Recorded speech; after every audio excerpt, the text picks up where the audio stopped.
été témoin de plusieurs événements, tant dans la vie de chacun de nous que dans celle de notre nation.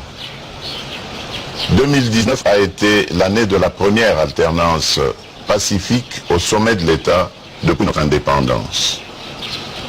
Nous avons, à travers les dernières élections, contredit tous les prophètes de malheur et prouvé au monde entier notre capacité à faire triompher l'intérêt général, et ce, grâce au patriotisme de notre peuple. Nous avons ainsi brisé cette spirale où le vainqueur gagne tout et le perdant perd tout. Nous avons appris à gagner ensemble. Je tiens ici à féliciter les uns et les autres pour l'amour de la patrie éprouvée et pour avoir fait grandir notre démocratie. Mes chers compatriotes, l'aube de la nouvelle année nous trouvera encore engagés sur le front à Beni, Butembo, dans le nord Kivu, dans les hauts et moyens plateaux de Minembwe, au sud Kivu, et dans quelques contrées du pays, contre les forces négatives, terroristes et groupes armés, qui s'érigent en obstacle pour le retour effectif de la paix sur l'ensemble du territoire national. Comme je l'avais dit dans mon discours d'investiture et répété à maintes reprises, la conquête de la paix sur l'ensemble du territoire national par l'éradication de l'insécurité constitue et va constituer ma première priorité jusqu'au rétablissement effectif de la paix totale dans notre pays. Car sans la paix et la sécurité, notre population ne pourra pleinement contribuer au développement de notre pays, ce don de Dieu. Ce pays magnifique, grand comme l'Europe occidentale, avec une population de plus de 80 millions d'habitants, déterminés à prendre leur destin en main, avec les ressources naturelles innombrables et inégalées. Croyez-moi, ensemble, avec foi en Dieu, déterminés, regardant dans la même direction, nous allons vaincre la pauvreté. Mes chers compatriotes, au moment où je tiens ce discours, plusieurs d'entre nous, conformément à leur serment de servir le pays sous le drapeau, sont engagés dans la défense de la nation au péril de leur vie. Par devoir, ils ne peuvent communier avec les membres de leur famille. La patrie leur restera reconnaissante. Mes pensées vont également à ceux de nos compatriotes qui ont perdu leurs proches. Certains sont, jusqu'à cette veille du Nouvel An, dans l'insécurité, dans l'errance et dans la colère de subir les effets néfastes de ces conflits imposés par les forces négatives et terroristes. La République ne les abandonnera jamais. Nous allons continuer à engager la lutte contre ces forces du mal jusque dans leur dernier retranchement. Mes pensées vont enfin aux victimes de nombreux accidents aériens, routiers, ferroviaires, fluviaux ou lacustres, des inondations dues aux pluies diluviennes qui ont causé la mort de certains de nos compatriotes à Kinshasa et dans certaines provinces de la République, laissant derrière elles de nombreuses familles sans abri. J'aimerais leur dire notre solidarité et notre compassion. Mes chers compatriotes, l'année qui s'achève est une année qui nous a permis de refaire le diagnostic de la situation globale du pays en étant aux commandes. Elle a été témoin de l'installation effective des nouvelles institutions, tant au niveau national qu'au provincial. Et à la faveur d'une coalition inédite, nous avons formé un gouvernement chargé de concrétiser notre programme découlant de ma vision de construire un pays plus beau qu'avant. Sans attendre, après mon investiture, je me suis mis à l'ouvrage pour redorer l'image de notre pays dans la sous-région, en Afrique, à l'international et pour relancer nos partenariats bi- et multilatéraux stratégiques. Aujourd'hui, je ne voudrais pas me satisfaire des résultats engrangés, mais de noter avec vous que le décor de la relance effective de l'économie et du prestige de notre pays a été planté. J'ai pu, à travers le programme intérimaire des 100 jours, apporter des réponses rapides à nos besoins urgents des routes, de ponts, des centres de santé, des écoles, de l'eau, de l'électricité, de l'habitat, pour soulager tant soit peu le quotidien de nos populations dans le pays. Beaucoup reste à faire, cependant, et j'en suis conscient.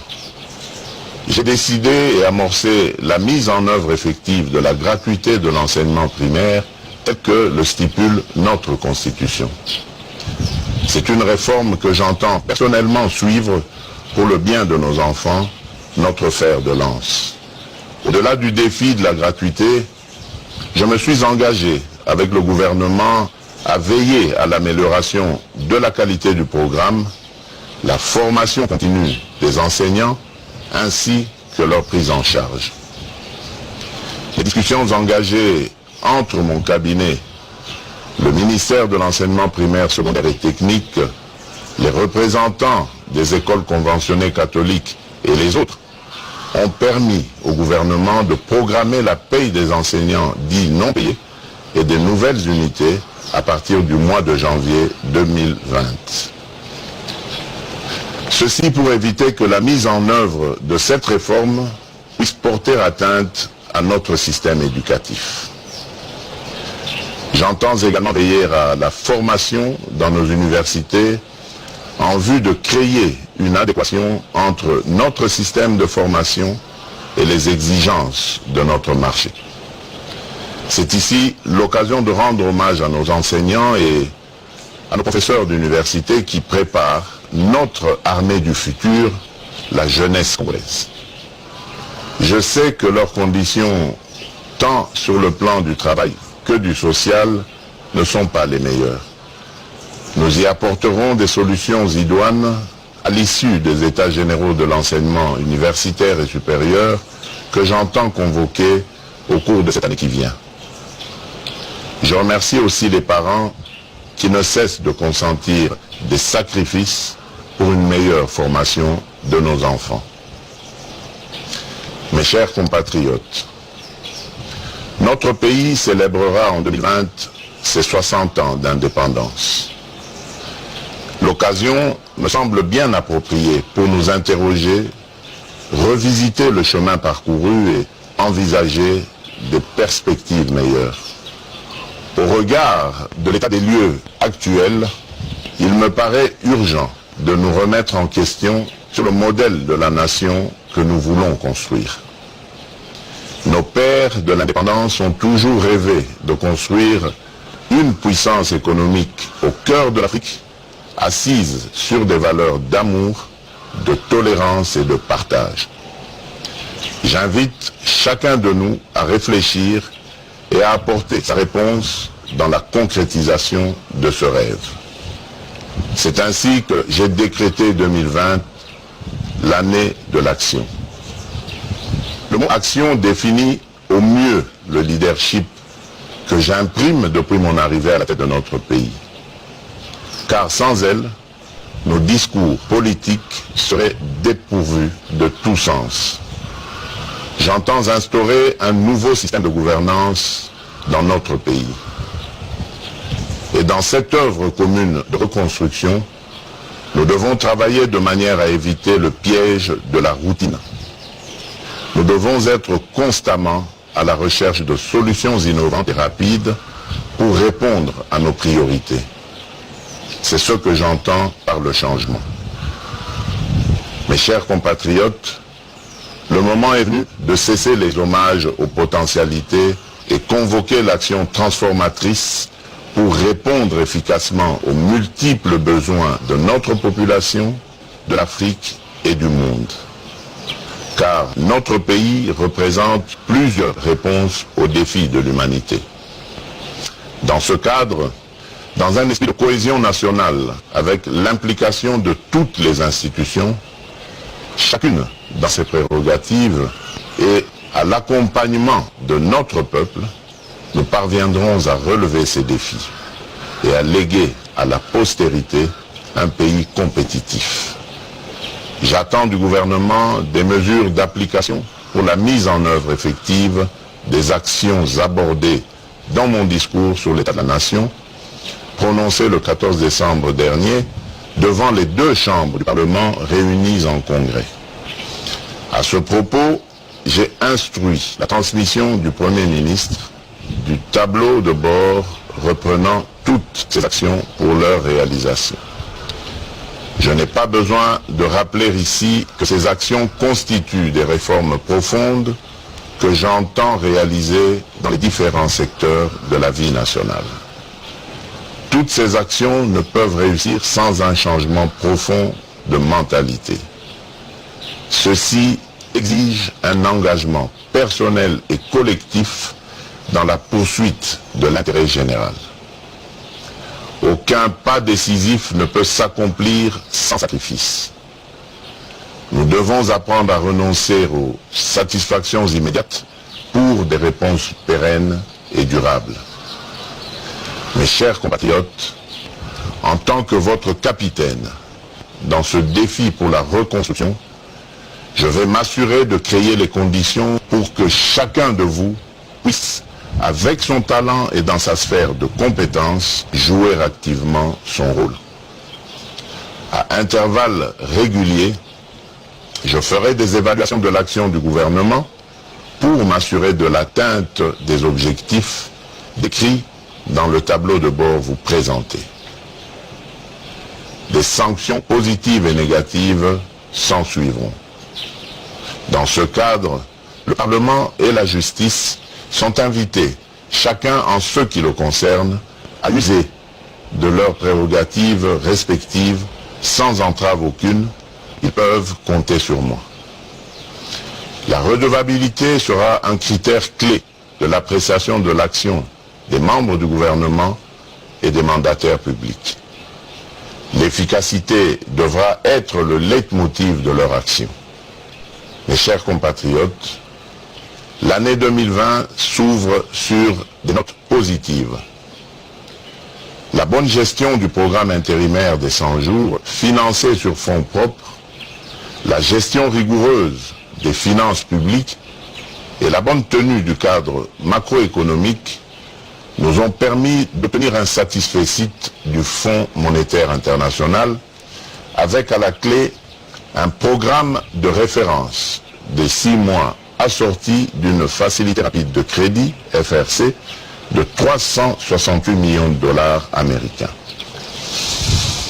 Je continuerai à veiller à la bonne gestion de nos finances publiques et ainsi garantir une bonne gouvernance économique de notre pays.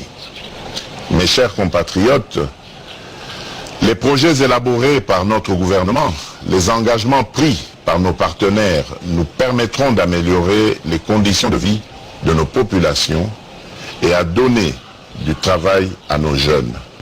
La paix sera restaurée dans l'Est et dans toutes les parties du territoire national.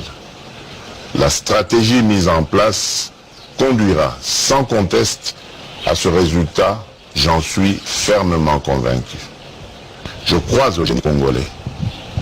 Je crois en notre capacité à construire un pays qui nous reflète, un pays qui nous ressemble dans ce que nous caressons de plus beau comme rêve. Dans cet élan où chacun doit jouer sa partition, j'invite nos médias et nos journalistes à vibrant hommage pour le travail accompli dans des conditions difficiles, annulant les valeurs du travail et du patriotisme. Mes chers compatriotes, confessons la grandeur du Congo. Travaillons à reconstruire un pays dont nous sommes fiers. Cultivons les valeurs d'amour, de solidarité et de générosité. Bannissons le tribalisme, la haine, l'égoïsme et le népotisme. Œuvrons tous pour la justice sociale. À chacune et à chacun de vous, dans vos familles, au Congo ou à l'étranger, et à ceux qui vivent sur notre territoire, ceux qui ont choisi la République démocratique du Congo comme seconde patrie, je formule mes vœux les meilleurs pour la nouvelle année. Que Dieu bénisse la République démocratique du Congo et son peuple. Je vous remercie.